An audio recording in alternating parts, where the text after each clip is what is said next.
नमस्कार दोस्तों, मैं डॉक्टर अविनाश आज की इस वीडियो में आपसे कुछ विशेष बात करने जा रहा हूँ। एक्चुअली अभी तक हम लोगों ने जो भी वीडियो बनाए हैं उसमें अंग्रेजी से रिलेटेड प्रॉब्लम्स की बात करी है और कोशिश करी है कि अंग्रेजी का जो एक डर है, एक जो हवा है हमारे अंदर कि इंग्लिश बड़ा मुश्किल है, उस डर को ख़त्म करने का प्रयास किया है। मैं कितना सफल हो पाया ये तो मैं नहीं कह सकता, ये तो आप बेहतर जानते हैं, लेकिन कोशिश हमारी यही थी। अब आज से हमारी ये कोशिश होगी कि अंग्रेजी से रिलेटेड प्रॉब्लम्स नहीं, अंग्रेजी की ही प्रॉब्लम्स को दूर कर दी जाए। हम लोगों ने यह कम समय में और कम कंटेंट देकर के भी अंग्रेजी को कैसे सीखा जाए, इस पे काम किया है। खास करके मेरी तो स्पेशलाइजेशन ही यही है, अंग्रेजी ही। तो मेरी एक कोशिश है कि मैं कम से कम समय में आपको अंग्रेजी सिखा पाऊँ, और अंग्रेजी सिखा पाऊँ से मेरा तात्पर्य है कि अंग्रेजी का आपके पास कंसेप्ट हो। सीखना सिखाना तो एक लंबी प्रक्रिया है और ये चलती रहती है, जीवन भर इंसान सीखता है किसी भी चीज़ को। जैसे आज के डेट में भी मैं सीख रहा हूँ अंग्रेजी को, या कोई भी व्यक्ति किसी भी फील्ड में होता है तो वह सीखता है, वो चाहे जिस फील्ड में हो। अंग्रेजी के फील्ड में भी अगर कोई सीखना चाहें तो बहुत बृहद संसार है, आप घूमते रहें, वो एक अलग मैटर है। लेकिन जितनी ज़रूरत है उतनी अगर सिखाने की बात हो तो ये कम समय में किया जा सकता है और इसे किया जा सकता है। और मैं यहाँ हो सकता है कि कुछ ज़्यादा बोल रहा हूँ, लेकिन एक दावा करने जा रहा हूँ, और एक दावा ये है कि हम लोगों ने एक मटेरियल तैयार करी है जो कि मार्केट में भी उपलब्ध है, ये किताब के रूप में। और हम लोगों का ये दावा है कि अगर कोई इस किताब को बना लेता है तो उसके पास अंग्रेजी का कंसेप्ट होगा और वो अंग्रेजी में इतना कॉन्फिडेंट हो जाएगा कि उसे लगेगा कि अंग्रेजी सीखी जा सकती है और मैंने सीख ली है। आज मैं आपको उस मटेरियल के बारे में बताने जा रहा हूं और कोशिश करूंगा कि इस मटेरियल के द्वारा आप अगर ये वीडियो देख रहे हैं तो आपकी अंग्रेजी ठीक की जा सके, आपको अंग्रेजी सिखाई जा सके, और इतना कर दिया जाए कि इस फील्ड में अगर आप और आगे जाना चाहें और सीखना चाहें तो आप सेल्फ भी कर सकें। आइए मैं आपको रूबरू कराता हूं अपनी उस किताब। बंधुओं, ये हमारी वैसे तो कई किताबें हैं, हमारी 8-9 किताबें हैं। ये एक किताब है जिसे हम लोग लर्नर कहते हैं। हमारी जो भी किताबें हैं वो एक गाइड टू इंग्लिश करके ही आती हैं, कोई वॉल्यूम वाइज है, कोई कुछ है, ये लर्नर करके है। इस किताब के द्वारा हम लोगों का ये दावा है कि हम लोग कम से कम समय में किसी को भी अंग्रेजी सिखा सकते हैं। किसी से मेरा तात्पर्य है कि 4th 5th ऊपर का जो बच्चा हो, उससे लेकर के किसी भी उम्र के व्यक्ति हो, उनका हम कंसेप्ट बनाने की बात कर रहे हैं। ये सिखाने का मेरा अभिप्राय है कि केवल सिखाएंगे नहीं बल्कि उनका कंसेप्ट बना देंगे। जनरली होता क्या है कि अंग्रेजी का या किसी भी सब्जेक्ट में अगर आपके पास कंसेप्ट नहीं है तो आप बहुत ज़्यादा नहीं सीख पाते हैं, काम चलाओ ही सीख पाते हैं। और हम लोगों का ये कहना है कि हम काम चलाओ नहीं, आपको वाकई सिखा देंगे और आपको एक कॉन्फिडेंस हो जाएगा कि नहीं, हम भी अंग्रेजी जानते हैं। और ऐसा क्यों होगा, आखिर क्या परेशानी होती होंगे कि सेंटेंस तो आप बनाते हैं, क्योंकि मैट्रिक तक इंसान पढ़ता ही है, इंटरमीडिएट तक तो पढ़ता ही है अंग्रेजी, तो आप सेंटेंस बनाते हैं। टेंस, वॉइस, नरेशन बहुत लोगों को पता है, पर जैसे ही 2 लाइन बोलने या लिखने की जरूरत हो जाती है तो आप कंफ्यूज हो जाते हैं, ये कैसे होगा। ऐसा क्यों होता है? क्योंकि सेंटेंस आप बनाते हैं, सब्जेक्ट का पता ही नहीं चलता, आपको ऑब्जेक्ट के बारे में आपको जानकारी ही नहीं हो पाती, आपको कंप्लीमेंट समझ ही नहीं आता। तो ये जो चीजें हैं कि आप करते तो हैं लेकिन अनजाने में, और वो अनजाने में भी किस तरीके से, कॉन्फिडेंस के साथ नहीं। और कॉन्फिडेंस क्यों नहीं आता? क्योंकि आपका कंसेप्ट नहीं बन पाता। हम लोगों का यह दावा है कि ये किताब आपका कंसेप्ट बनाएगी। आखिर क्या है इस किताब में जिसके कारण हम इतना दावा कर रहे हैं? तो इस किताब में आप देख रहे हैं, ये कहता है कि एक ऐसी किताब है जो आपको अंग्रेजी पढ़ना, लिखना, समझना तथा बोलना सिखाएगी। अब दावा तो कुछ ज्यादा है, अब इसमें चीजों को थोड़ा थोड़ा एक्सप्लेन करें। अंग्रेजी पढ़ना सिखाएगी क्योंकि ये बहुत ही बेसिक से है। बेसिक का मेरा मतलब होता है कि सबसे जो स्मॉलेस्ट यूनिट है किसी भी लैंग्वेज का, कोई भी हो, हिंदी हो, इंग्लिश हो, कुछ भी हो, तो वो भावेल और कॉन्सोनेंट, स्वर और व्यंजन, ये उससे शुरुआत होती है ये किताब। और वहां से शुरुआत होकर के ये आपको लेटर से वर्ड बनाती है, यानी शब्द बनाता है। शब्द के बाद ये सेंटेंस का फॉर्मेशन करेगा, सेंटेंस के बाद ये पैसेज बनवा लेगा और ये आप बनाएंगे।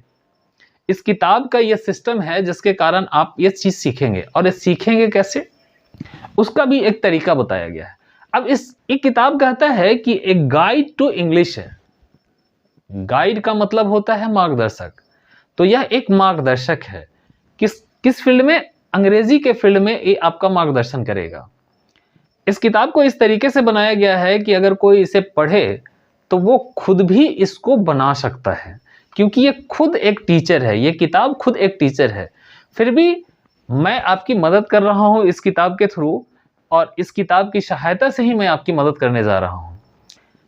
उसके बाद कहता है एक कंसेप्ट बिल्डर है, ये आपकी कंसेप्ट बना देगी। अब ये कितना कंसेप्ट बनाएगी ये तो आप जब बनाएंगे तो पता चलेगा, लेकिन मैं कॉन्फिडेंट हूं कि आपका कंसेप्ट बन जाएगा। शर्त यही है कि आगे से जो हम लोग कहें ये किताब बनाने के, और ये ज्यादा मोटी किताब है नहीं, बहुत पतली किताब है,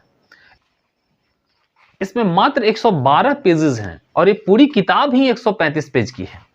और इस 112 पेज के बाद, यानी मेन कंटेंट जो आपको जहां तक बनाना है, उसके बाद फिर इसमें आंसर शीट दिया हुआ है और वर्ब के फॉर्म है, क्रियाओं के रूप दिए हुए हैं। यानी आपको कुल मिलाकर के 112 पेजेस, इस साइज की 112 पेज, यानी ज्यादा तो आपको पढ़ना नहीं है। और 112 पेज में हम लोग ये दावा कर रहे हैं कि आप अंग्रेजी सीख जाएंगे। एक कहता है कि ये उनके लिए है जो सीखना चाहते हैं। तो जितना कंटेंट है उतने कंटेंट में आपको कॉन्फिडेंट बनाने के लिए काफी है। आगे कहता है the first most systematic book of English language. जैसा कि मैंने पहले ही कहा कि ये सिस्टमैटिक है क्योंकि बहुत ही बेसिक से है और ये धीरे धीरे करके आपको आगे बढ़ाती है। एकाएक सीधे सीधे आपको टेंस वॉइस नरेशन की बात नहीं करती, बहुत ही सिंपल है, बहुत ही बेसिक से है, तो कहीं कंफ्यूजन नहीं होगा। जनरली होता क्या है कि जब अब आप पढ़ते हैं और सीधे सीधे कोई आपको मान लिया टेंस पढ़ाते हैं, तो आपको कहते हैं कि राम आम खाता है, और राम आम खाता है कि अंग्रेजी बनवाते हैं राम इट्स ए मैंगो। अब यहां पे आप कंफ्यूजन में ये हो जाते हैं कि ये कहां से आ गया, उससे पहले आपको आर्टिकल पढ़ाई नहीं गई। तो इस तरह की बहुत सारी चीजें हैं। उससे पहले आपको ये नहीं बताया गया कि राम जो है वो सब्जेक्ट है, सब्जेक्ट कैसे फाइंड आउट करेंगे, अगर कोई बड़ा सेंटेंस आ गया तो क्या होगा। तो ये सारी चीजें हैं जो बेसिक चीजें हैं, और बेसिक के बारे में बात नहीं होती। तो ये बेसिक से बात करता है, बहुत ही निचले स्तर से धीरे धीरे करके आगे की तरफ बढ़ता है। आपको कहीं सवाल पूछने की नौबत नहीं आएगी, वो ऐसा हम लोगों का दावा है। आगे कहता है कि इसमें ग्रामर है, ट्रांसलेशन है, वोकेबुलरी और प्रोनाउंसिएशन भी है, यानी वर्ड्स भी भरपूर हैं इस मटेरियल में। और ये ऐसे वर्ड्स हैं जो कॉमन यूज के हैं। एक डर हम लोगों का यह भी होता है कि बहुत सारे ऐसे वर्ड्स हैं जिनकी अंग्रेजी नहीं मिलती। इसमें अधिकांश वर्ड्स ऐसे हैं जिसकी अंग्रेजी आपको लगेगा कि ओ, इसकी भी अंग्रेजी होती है, तो ये है, आप निश्चिंत रहें।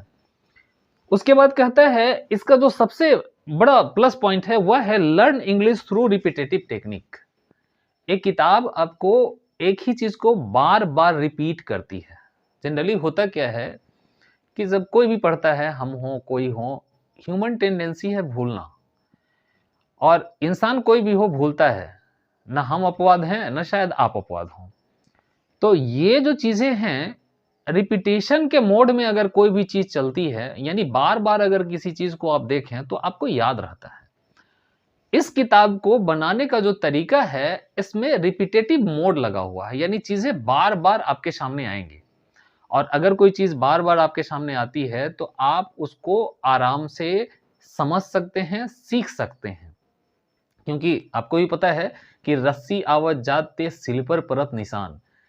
अगर बार-बार रस्सी के आने जाने से पत्थर कट सकता है, तो आप या हम तो इंसान हैं, ऑब्वियस है कि पिघल जाएँगे, यानी हम सीख सकते हैं। पीछे में इस पुस्तक के का जो बैकग्राउंड है, उस पे ये लिखा हुआ है कि इस पुस्तक से क्या मिलेगा। पहली चीज़ है कि ये कहता है कि अंग्रेजी का डर जो है, उसका भूत भाग जाएगा आपका। ये हौवा जो है, वो हम लोग नहीं रहने देंगे। और वो तो आपने पिछले वीडियोज़ वगैरह जो आपने देखी होगी, उसमें आपको ये पता चल रहा होगा कि हम लोग केवल प्रॉब्लम्स की ही बात कर रहे हैं, जो टेक्निकली डिफ़िकल्ट लगते हैं, हम लोग उसकी बात कर रहे हैं। और हम लोगों ने एक बेहतरीन मटेरियल निकाली है, एक बेहतरीन मटेरियल तैयार की है और ये एक मटेरियल ऐसी है जो आपको वाक़ई अंग्रेज़ी सिखा सकती है, विश्वास करें। और सबसे बड़ी चीज़ है कि इसके लिए आपको ज़्यादा परेशान नहीं होना। आप जो वीडियो देख रहे हैं, उस वीडियो के थ्रू हम लोग पढ़ा देंगे आपको। और आप रही बात एक कंटेंट की, तो अगर आप चाहें तो इसकी पीडीएफ आपको भेज दी जाएगी आपके व्हाट्सएप नंबर पे फ्री ऑफ कॉस्ट। आपको कोई इसके लिए चार्ज भी नहीं देना है, तो परेशानी नहीं है। पैसा लगेगा तो परेशानी है, तो यहाँ परेशानी नहीं है, यानी कोई चार्ज नहीं देना है। ये सिखाएगा क्या? ये कहता है कि क्लियर कंसेप्ट देगा। कंसेप्ट के मामले में कोई दिक्कत नहीं होगी। अंग्रेजी का बेसिक कंसेप्ट, एडवांस कंसेप्ट, हर तरह का कंसेप्ट बन जाएगा कि अंग्रेजी आखिर कैसे काम करती है ओवरऑल। दूसरा है, अंग्रेजी से संबंधित सभी समस्याओं का एक साथ समाधान होगा। ऐसा नहीं कि हम ग्रामर अलग पढ़ रहे हैं, ट्रांसलेशन अलग पढ़ रहे हैं, जो जनरली होता है।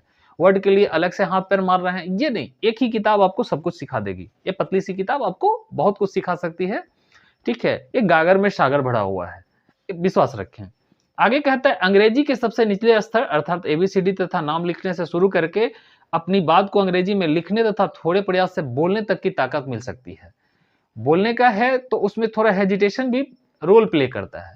तो अगर आपने हेजिटेशन तोड़ ली, तब आप आराम से बोल भी सकेंगे। इतना तो हम लोग जरूर दावा कर सकते हैं कि अगर इस किताब को आपने बना ली, तो अंदर से आपको ये फीलिंग होगी कि हमको बोलना चाहिए। अब बोलना तो आप ही को पड़ेगा, उसमें ये किताब बहुत ज्यादा मदद नहीं करेगी। हाँ, इतनी ताकत जरूर दे देगी कि आपको लगे कि अब हमको बोलना चाहिए। आगे कहता है, अंग्रेजी शब्दों का शुद्ध उच्चारण। इसमें जितने भी वर्ड्स दिए गए हैं, हर चैप्टर में आपको नए वर्ड्स आएंगे। किसी भी चैप्टर में आए हुए वर्ड्स का दोबारा रिपीटेशन नहीं होगा। और ये जितने भी चैप्टर्स हैं और जितने भी वर्ड्स हैं, सारे वर्ड प्रोनाउंसिएशन लिया गया है। और उसके लिए English pronouncing dictionary by Daniel Jones या फिर एडवांस लर्नर, ऑक्सफोर्ड की एडवांस लर्नर डिक्शनरी से प्रोनाउंसिएशन लिया गया। इसलिए आप निश्चिंत रहें, इसकी प्रोनाउंसिएशन भी मस्त है एकदम से। उसके बाद कहता है कि के अंत में इस पुस्तक में आए सारे वर्ब्स के फॉर्म्स दे दिए गए हैं। तो इसमें जितनी भी क्रियाएं इस्तेमाल हुई है, और क्रियाएं कैसी, वो आना जाना गाना बजाना वाली केवल नहीं। इसमें जैसा कि मैंने पहले ही कहा कि हर चैप्टर में नए वर्ड्स आए हैं, क्योंकि हर चैप्टर में नए नए प्रैक्टिस सेट्स हैं। और किसी भी चैप्टर में आए हुए वर्ड्स का रिपीटेशन नहीं होता, यानी एक क्रिया एक बार ही आती है। जनरली किताबों में एक ही क्रिया बार बार आती रहती है, आना जाना गाना बजाना चलते रहता है। लेकिन ये ऐसा नहीं है, हर चैप्टर में ये नए वर्ड्स का इस्तेमाल करता है। आगे कहता है, इसमें 80 से भी ज्यादा प्रैक्टिस सेट्स हैं जो आपको ग्रामर के रूल्स और सेंटेंस के पैटर्न को समझना आसान बना देते हैं। आगे सबसे जो बड़ी चीज है कि इसमें जो प्रैक्टिस सेट्स आए हैं, चूंकि हर चैप्टर में तकरीबन प्रैक्टिस सेट्स है, और ये जो प्रैक्टिस सेट्स हैं उस सारे का सॉल्यूशन दे दिया गया है। जनरली किताबों में, अंग्रेजी के ट्रांसलेशन ग्रामर की किताबों में आंसर शीट नहीं होता, इसमें आंसर भी दे दिया गया है। लेकिन आप उस आंसर का नाजायज फायदा ना उठा लें, इसलिए इसमें time to time self evaluation set आता है। यानी प्रैक्टिस सेट के अलावे एक टेस्ट पेपर लगा हुआ है जिसका आंसर नहीं है, तो वो जो आप पढ़ेंगे उसी के आधार पे होता है, कहीं बाहर से तो होता नहीं है। तो इसलिए आप इसको, आप सोचे कि बेईमानी कर लेंगे, तो बेईमानी संभव नहीं है, क्योंकि तब उस स्थिति में प्रैक्टिस सेट नहीं बना पाएंगे, यानी टेस्ट पेपर आप क्रॉस नहीं कर पाएंगे। आगे जो है वह कहता है कि पुनरावृत्ति तकनीक है, रिपीटेटिव मोड है, इसलिए आपको चीजें याद रहती है। और इसकी जो भाषा है, आप पढ़ेंगे तो आपको बोरियत नहीं होगी, और ऐसा लगेगा कि ये जो भी हैं वो आपके सामने पढ़ा रहे हैं, और वाकई ये तो पढ़ाया ही जाएगा। मैं खुद इसको पढ़ाने जा रहा हूं आपको। तो आप लोगों से एक निवेदन है कि आप हमारे वीडियोस को जो भी है उसको देखिए, और इसको आगे से मैं कोशिश करूंगा कि चैप्टर वाइज हम लोग इसको देखें, क्या क्या चीजें हैं इसमें और कैसे कैसे हम लोग आगे बढ़ सकते हैं। अगर इसके अंदर की चीजों को देखें हम, तो इसमें भूमिका है और उसके बाद कुछ शब्दों तथा वाक्यों का मायाजाल दिया हुआ है। कुछ शब्दों या वाक्यों का मायाजाल इसलिए ये जो पहला आप देख रहे होंगे ये पेज है, ये इसलिए दिया गया है ताकि आपको डर जो होता है कि वर्ड्स नहीं मिलते हैं, सेंटेंसेस फॉर्म नहीं होते हैं, तो वैसे वैसे वर्ड्स और वैसे वैसे सेंटेंसेस का भी इस्तेमाल किया गया है, इसलिए भी आपको परेशानी नहीं होगी। ठीक है, आप कॉन्फिडेंट रहें कि ये किसी भी तरीके की प्रॉब्लम अगर हमारे सामने आएगी तो उसको टैकल किया जा सकता है। अब आते हैं हम कंटेंट्स पे। कंटेंट के मामले में इसमें 50 चैप्टर्स हैं, 50 चैप्टर्स हैं। इस 112 पेजेस के अंदर ही 50 चैप्टर्स हैं, यानी बहुत ज्यादा डिस्क्रिप्शन के रूप में भी ये नहीं है, लेकिन जितना है उतना आपको संतुष्ट करने के लिए काफी है और इतना जरूर है कि आप सीख जाएं। इसमें भी जो आप 50 कंटेंट देख रहे हैं, इस 50 चैप्टर्स में 10 चैप्टर्स तो केवल टेस्ट पेपर लगे हुए हैं, यानी ये घट करके 40 कंटेंट हो गए। और अब अगर 40 में भी बात करें तो दो जो है लास्ट वाला, एक है solution of all practice set, जितने भी प्रैक्टिस सेट्स हैं उसका सॉल्यूशन, और एक है फॉर्म्स ऑफ वर्ब, यानी दो और घटा लीजिए, यानी आपको चैप्टर जो पढ़ने हैं वह महज 38 चैप्टर्स पढ़ने हैं। अगर इन 38 चैप्टर्स को आपने कर लिया तो मुझे उम्मीद है कि आप अंग्रेजी सीख जाएंगे, इसमें कोई दो राय नहीं है। तो अब हो क्या रहा था कि जब हम लोग वीडियोस बना रहे थे तो कुछ लोगों की ये सलाह थी या फिर उनकी रिक्वेस्ट थी, कहें कि सर हम लोग ट्रांसलेशन तो आप कंसेप्ट तो दे रहे हैं, लेकिन क्या अंग्रेजी नहीं सीखी जा सकती है? कुछ लोगों ने फोन करके ये बताया कि क्या सर अंग्रेजी सीखी भी जा सकती है? मतलब इतना डर है, और उनका कहना था कि आप इस तरीके से वीडियोस दे रहे हैं तो मुझे लगता है कि अंग्रेजी सिखाई जा सकती है आपके द्वारा।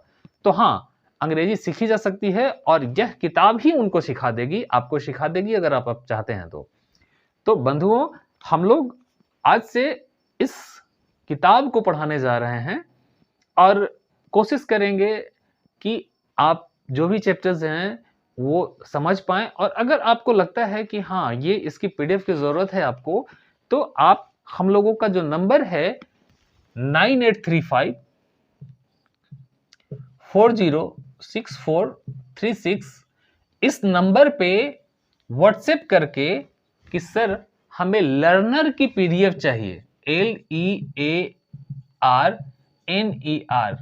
की पीडीएफ चाहिए, अगर आप रिक्वेस्ट भेजेंगे तो आपको इसकी पीडीएफ भेज दी जाएगी और आप लोग चाहें तो इसे बना सकते। फ्रेंड्स, तो आइए a guide to English concept builder की सहायता से हम लोग अंग्रेजी सीखने का प्रयास करते हैं।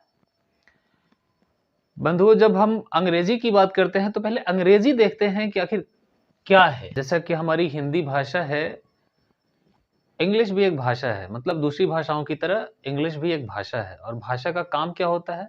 तो language is the medium by which we express our feelings, our thoughts, our emotions. तो लैंग्वेज क्या है, भाषा क्या है? भाषा है कि हम जिस माध्यम से अपनी बातों को दूसरों तक रखते हैं, अपने विचार, अपनी सोच को सामने वाले तक पहुंचाते हैं या बहुत लोगों तक पहुंचाते हैं, उसी को हम भाषा कहते हैं। और यह काम हम बचपन से लगातार किसी न किसी भाषा के द्वारा करते आ रहे हैं। इंग्लिश चूंकि एक इंटरनेशनल लैंग्वेज है, इसलिए हमारी मजबूरी है इसे सीखना। अपनी भाषा तो सभी सीख लेते हैं क्योंकि वो मदर टंग होता है, माँ से आता है, जो परिवेश होता है उससे हम सीख लेते हैं। लेकिन अंग्रेजी जो है उसको हमें सीखने के लिए थोड़ी मेहनत करनी पड़ रही है क्योंकि इन्वायरमेंट भी नहीं है। तो अब आते हैं, हम लैंग्वेज की बात कर रहे हैं कि लैंग्वेज जो है वो माध्यम है, सीखना हमारी मजबूरी। इंग्लिश को हम सीखें कैसे? तो किसी भी चीज को सीखने का दो तरीका है, जानने का दो तरीका है, या तो उसके अंदर से सीखें या फिर बाहर से सीखें। तो यानी सबसे छोटी यूनिट से सीखें या फिर सबसे बड़ी यूनिट से छोटी यूनिट की तरफ आए? तो यहाँ पे हम लोग जो मेथड इस्तेमाल कर रहे हैं वह है सबसे छोटी यूनिट से बड़ी यूनिट की तरफ आगे बढ़ने का। तो सबसे छोटी यूनिट क्या है? तो किसी भी भाषा की सबसे जो छोटी इकाई है वह है भावेल और कॉन्सोनेंट, यानी स्वर और व्यंजन। हमारी हिंदी भाषा में भी स्वर और व्यंजन होता है, अंग्रेजी भाषा में भी स्वर और व्यंजन होता है। हिंदी का जो स्वर और व्यंजन है उसे आप अ, आ, ई के नाम से जानते हैं। अंग्रेजी का जो स्वर और व्यंजन है वह अल्फाबेट है ए बी सी। यह दो तरीके से लिखा जाता है, यह भी आपको पता होगा कि एक A B C D capital है, A B C D a small है। अब इसी में से ए बी सी डी जो 26 लेटर है उसी में कोई भावेल है और कोई कॉन्सोनेंट है। तो यहां जैसे हिंदी में आ ई भावेल है और क ख ग का जो पूरा सीगमेंट है यह कॉन्सोनेंट है, सबको पता है, यानी ये स्वर है तो ये व्यंजन है। अब बात आती है कि ये स्वर और व्यंजन क्या होता है। यहां जो समझने वाली चीज है, एक चीज तो ये है कि अगर आपको क ख ग घ अ आ ई ई आता है तो ठीक है, नहीं आता है तो आपको याद कर लेना है। ABCD अगर आता है तो ठीक है, अगर नहीं आता है तो एक तो है कि इस मटेरियल में आपको दी गई है, अगर इस मटेरियल से बना रहे हैं तो, नहीं तो कहीं से भी आप क ख ग घ और ABCD जरूर जान लीजिए। एक चीज और है कि क ख ग घ और ABCD को अंग्रेजी में क्या कहते हैं, कैसे, चूंकि ये कोड है, क ख ग घ जो लिख रहे हैं या अ आ ई ई जो लिख रहे हैं यह एक कोड है और हम हिंदी टू इंग्लिश जा रहे हैं। हम लोग ट्रांसलेशन मेथड से अंग्रेजी सीखने की कोशिश कर रहे हैं। तो इस ट्रांसलेशन मेथड में एक भाषा से हम दूसरे भाषा की तरफ मूव कर रहे हैं। तो आ से हम क्या ए की तरफ शिफ्ट कर रहे हैं। तो एक भाषा से दूसरी भाषा की तरफ जाने का मतलब हुआ कि हमको दोनों भाषाओं की जानकारी होनी चाहिए। तो आपको बेसिक स्तर पे हिंदी की जानकारी तो है। तो अब बात आती है अंग्रेजी की। तो हिंदी का यहां अगर वोवेल और कॉन्सोनेंट आपको पता है तो ठीक है, नहीं पता तो हिंदी का अ आ इ ई और हिंदी का क ख ग घ और अंग्रेजी का ABCD इतना जरूर आप सीख लें, प्रैक्टिस कर लें, ताकि वो आप सीख सकें। इस जो मटेरियल है, हम लोग जिस मटेरियल के थ्रू आपको पढ़ा रहे हैं, गाइड करने की कोशिश कर रहे हैं, उस मटेरियल में ये दी गई है। अगर इस मटेरियल के थ्रू आप सीख रहे हैं तो ठीक है, नहीं तो किसी दूसरी मटेरियल से भी, या बच्चों की किताबों में ABCD होता है, क ख ग घ होता है। हाँ, इनका इंग्लिश इक्विवेलेंट भी आपको सीखना है। क ख ग घ जो आप है, इनका इंग्लिश इक्विवेलेंट भी आपको सीखना है। इंग्लिश इक्विवेलेंट से मेरा मतलब है कि क को अंग्रेजी में हम किस लेटर से रिप्लेस करेंगे, तो KA से रिप्लेस करेंगे। कैसे रिप्लेस करेंगे वो देख लें। तो आइए पहले वॉवेल और कॉन्सोनेंट को देखते हैं। अ, आ, ए वॉवेल वाला सेगमेंट है, अ आ ई उ और इसकी जो अंग्रेजी देते हैं हम लोग, अ के लिए ए देते हैं, आ के लिए डबल ए देते हैं, या इसी की तरीके से। तो ये दी गई है, आप इस पे प्रैक्टिस कर लें। उम्मीद करते हैं कि आप इसको सीख लेंगे। अब एक चीज है कि स्वर किसे कहते हैं, वॉवेल जो है और कंसोनेंट, तो स्वर किसे कहते हैं। तो स्वर वह है, हिंदी का जो हमारा डिफिनेशन है, फिलहाल हम लोग उसी से काम चला रहे हैं, क्योंकि अभी हम ये मान के चल रहे हैं कि आप अंग्रेजी नहीं जान रहे हैं, तो हिंदी में ही सीखिए, कोई दिक्कत नहीं है। हम लोग का ये प्रयास होगा कि कल के डेट में आप इस लायक हो जाएं कि आप चीजों को अंग्रेजी में कन्वर्ट कर सकें। तो हिंदी के स्वर और व्यंजन का जो डिफिनेशन है, हम उसके थ्रू भी अपना काम चला सकते हैं फिलहाल। तो हिंदी का जो स्वर है वह कहता है कि स्वर वैसा साउंड होता है, वैसी ध्वनि है जिसके उच्चारण में किसी के मदद की जरूरत नहीं पड़ती, इंडिपेंडेंट ध्वनि है। तो जैसे अ। और कॉन्सोनेंट क्या है, तो कॉन्सोनेंट वह है, वह साउंड जिसके उच्चारण में भावेल की जरूरत पड़ती है। अब कैसे जरूरत पड़ती है वो देख लिया जाए। चूंकि क ख ग घ आपको पता है कि क ख ग घ जो है वह कॉन्सोनेंट साउंड है। अब क के उच्चारण में भावेल कैसे, तो जैसे ही आप क कहते हैं, क का मतलब हुआ आधा क, सॉरी, आधा क या क हलन प्लस अ, क्योंकि क जो है वह कॉन्सोनेंट है और कॉन्सोनेंट साउंड बिना वावेल साउंड का कभी भी उच्चारित नहीं हो सकता। तो हम अगर क कहते हैं इसका मतलब हुआ आधा क और प्लस अ इज इक्वल टू क। अगर हम ख कह रहे हैं इसका मतलब होता है ख हलंत यानी आधा क और प्लस अ, तब ये जाकर के पूरा ख होगा, अदरवाइज ये अधूरा ख होगा। तो ये चीज ध्यान रहे कि क की अंग्रेजी जो बनेगी या ख की अंग्रेजी जो बनेगी, आप देख लीजिए क की अंग्रेजी बनेगी के और प्लस ए। तो अगर क की इंग्लिश इक्विवेलेंट की बात करें तो ये के और ए होगा। यहाँ बहुत कंफ्यूजन होता है लोगों को, बहुत सारे जैसे हम लोगों को भी यही पढ़ाया गया कि के से क होता है। सच्चाई ये है कि के से क नहीं होता, के ए से क होता है। ये चीज आपकी, तो ये आपने देखा कि क जो है यानी ये जो कॉन्सोनेंट है यह बिना किसी भावेल के संभव नहीं है। तो जब बिना भावेल का कॉन्सोनेंट संभव नहीं है तो जब हम इसका इंग्लिश इक्विवेलेंट दे रहे हैं तो बिना भावेल के कैसे संभव है। तो यहां पे एकदम क्लियर कंसेप्ट कर लें कि जब भी हम क कह रहे हैं, ख कह रहे हैं, ग कह रहे हैं तो ए आएगा ही, अगर ये पूर्ण रूपेण हम उच्चारण कर रहे हैं तो। अदरवाइज केवल के से अधूरा क ही हो सकता है, पूरा क नहीं। केवल के एच से अधूरा ख ही हो सकता है, पूरा ख के लिए आपको के एच ए ही करना पड़ेगा।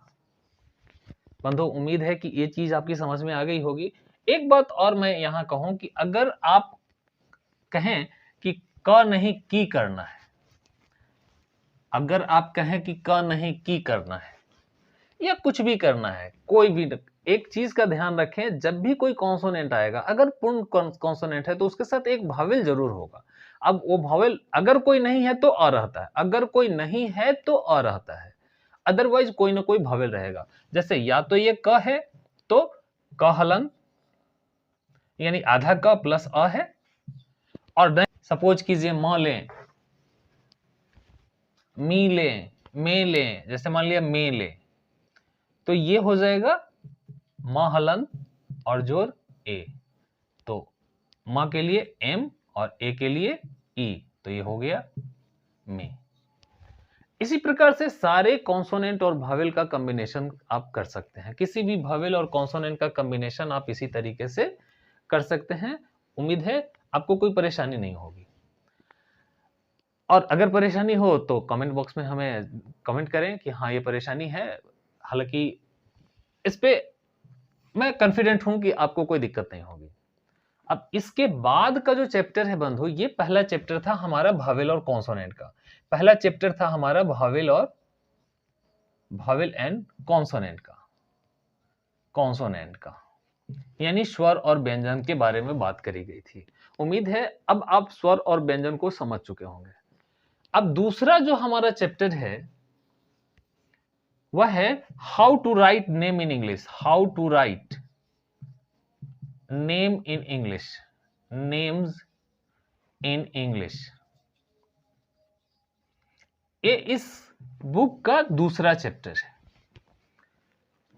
और दूसरे चैप्टर के बारे में मैं कहूं कि इसके बारे में हम लोगों ने एक्चुअली, हम लोगों का जो 10वां वीडियो है उसमें नाम लिखने पर ही चर्चा करी है हम लोगों ने। तो इसके लिए अलग से मुझे नहीं लगता कि फिर उन सब चीजों को रिपीट करने की जरूरत है। तो मैं आपसे यहाँ पे एक रिक्वेस्ट करूंगा कि हम लोगों का समय बचेगा वो, कि जो पहले का हम लोगों का 10वां वीडियो है जो नाम लिखने से ही संबंधित है, उस वीडियो को आप एक बार देख लें। उस वीडियो के द्वारा आप इस चैप्टर को कंप्लीट कर लें। आपसे रिक्वेस्ट होगी कि उस वीडियो को देख लें और उस वीडियो के थ्रू इस चैप्टर को कंप्लीट कर लें।